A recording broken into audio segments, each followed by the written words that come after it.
బజ్జునే ముందు ఒక మంచి కథ చెప్పుకుందామా? Okay okay. అనగనగా రాము అనే ఒక పేద రైతు ఉండేవాడంట. అతనికి ఇతనే అతనికి పెద్దగా ఏమి ఆస్తులు అవి ఏమీ లేవంట, డబ్బులు ఏమీ లేవంట. కొంచెం భూమి ఉండేదంట.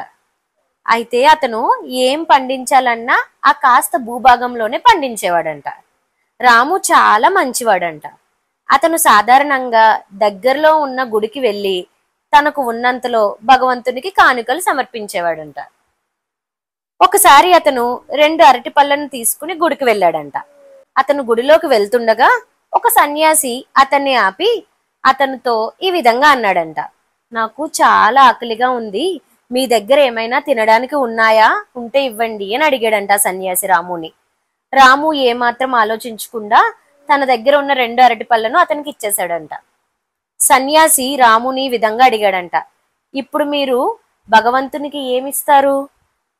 దానికి రాము ఈ విధంగా సమాధానం ఇచ్చాడంట, ఒకవేళ ఆ 2 అరటి పళ్ళు మీ ఆకలిని తీర్చినట్లయితే అదే నేను భగవంతునికి చేసిన సేవ అనుకుంటాను అని అన్నాడంట. రాము చెప్పిన సమాధానం విని సన్యాసి చాలా సంతోషపడ్డాడంట.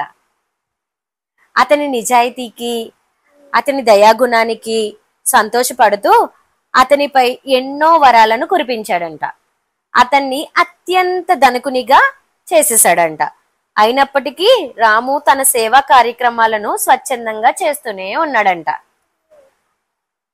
ఈ స్టోరీలో మోడల్ ఏంటో తెలుసా? నిజాయితీ వలన మంచితనం అలవాటు అవుతుంది. ఓకేనా? మనం కూడా ఎవరికైనా హెల్ప్ చేద్దామా? చేస్తావా? నువ్వు షేర్ చేస్తావు ఫ్రెండ్స్కి? ఓకేనా? గుడ్ నైట్ చెప్పు అందరికి. Good night.